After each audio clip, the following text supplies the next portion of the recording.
1 of the 2025 Major League Baseball season is officially in the books, and I'm going to recap every single play because you're probably asleep, like me. Listen, I live on the West Coast. I was not waking up at 3 a.m., okay? I need my sleep. We also have to talk about Robert Manfred basically trying to push the Rays owner Stuart Sternberg to sell the team. 28-year-old Alex Verdugo has yet to receive a single offer from a team. There's also a new little competition going on with the Red Sox because Rafael Devers, he might be finally accepting a role as DH. Quadzilla is back as well. Spencer Strider, he finally made his return to the mound. So we'll talk about all of that and more in today's recap. And don't forget that recap is brought to you by SeatGeek. Use code Fuzzy to save 20 bucks off all of your tickets. And because the season is officially underway, don't forget to download Underdog Fantasy using my code Fuzzy. Pick'em entries are finally out there, so make sure you guys download it to your phone and get that in before 3 a.m. tomorrow, because Rocky's pitching. Maybe you want to try him out. So let's do it. Game 1 of the 2025 season, Cubs versus Dodgers in Tokyo. I'm going to recap it for everyone who was asleep just like me. By the way, I had a weird dream. I robbed a bank with the Mario hat on. Very strange. Both Freddie Freeman and Mookie Betts were out. Freddie, he had something to his rib, and Mookie, he was out with flu-like symptoms, and that was a big reason why Shota Imanaga was able to throw 4 no-hit innings to start his season. He secured the first strikeout of the year. The first hit and run scored of 2025 belonged to Dansby Swanson of the Cubs. Swanee, he came around to score, so the first RBI of the season goes to Cubs catcher Miguel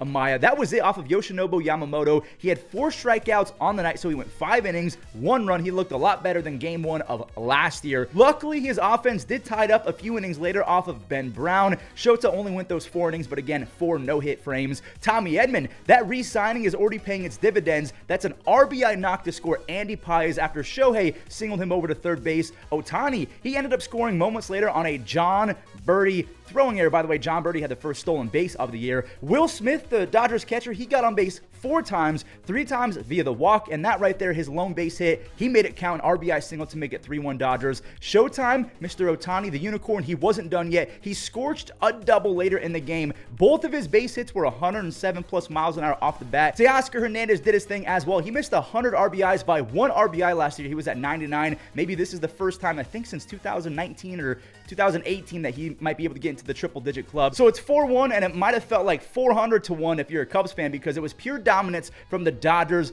bullpen. Anthony Banda, Ben Kasparius, Blake Trainen, and Tanner Scott, the newcomer, combined for 1 base runner over the final 4 innings, and it wasn't even a base hit. They went 4 no-hit innings, matching Shota to end the game, though. So the Dodgers' road to 162-0 is still alive. Now, we do have an elephant in the room to talk about, because this game was at 3 a.m. Dodger fan time, and Dodgers fans were like, he's our guy. Why aren't we getting the opening day? Why do we have to wake up at 3 a.m.? We have work today. To me, personally, the craziest part about these Tokyo games is the fact that this is opening day, but it happens 10 days before the actual opening day of the rest of the league. I've always thought that was weird. So when you combine that with most Dodgers fans sleeping, and a lot of people are saying, how much bigger can Ohtani get in Japan? His face is plastered everywhere. So when you're saying marketing, how much marketing are you doing? Everyone knows who Shohei is over there. People are naming their first, second, third, fourth sons Shohei. People are saying Ohtani fatigue, Ohtani fatigue. That's like saying you're tired of coffee.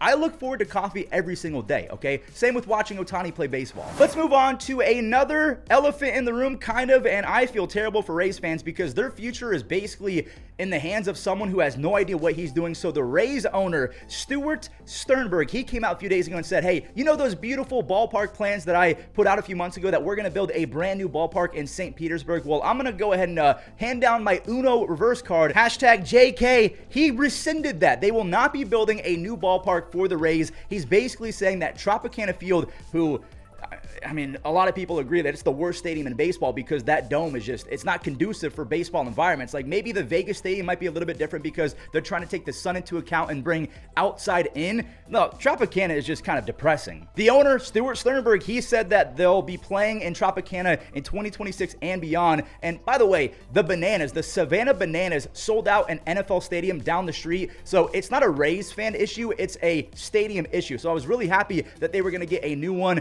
that's being negated. So Robert Manfred and the other owners, they're basically saying, hey, we got to get a new owner for the Rays. They're trying to get this guy, Stuart Sternberg, to sell the Rays. Is it going to happen?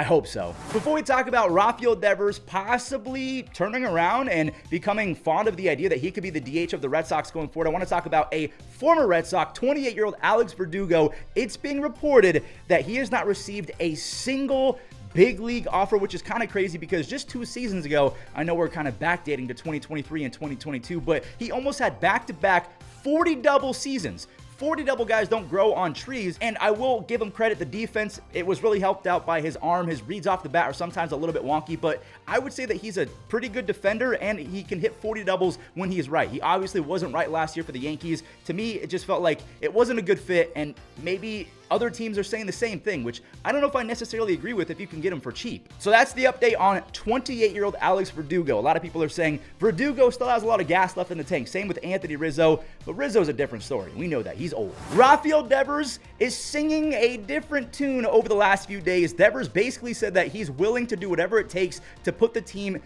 ahead of himself, which again, he was not saying that a few weeks ago. Shoulder issues are keeping him out of spring training, so Alex Bregman, he's taken 100% of his reps at third base. So if that's not the writing on the wall that Bregman's going to be the third baseman, I don't know what is. Now, if Rafael Devers does take the Yordan Alvarez approach and become a full-time DH, this opens up second base for a Christian Campbell. I want to show off this kid because he's trying everything he can to make the opening day roster after having a slow start to the spring. He had a diving stop at second base defensively. Later, he had a crossbody throw before getting a scorcher from Enrique Bradfield. So 3 pretty nice defensive plays. And then later he goes swimming. What do I mean swimming? Well, after he ripped a ball to left field, he looked like prime El Mago Javi Baez. He swam out the way to avoid the tag. Maybe it's Marcelo Mayer, who has 10 base hits, 9 RBIs, and 28 spring at bats. So obviously, do the math, that's over 300. He's a shortstop though, and Trevor Story has looked amazing this spring. Maybe you flip Trevor Story if he has a great season because you can't really depend on him. And that allows one of the two, either Mayer or Campbell, to keep on building. Do you think that either of these kids are going to make the opening day roster? Quadzilla is back. I told you guys in the intro that Spencer Strider made his first pro start in quite some time. He was coming back. It wasn't Tommy John. I think it was something like internal brace surgery, the same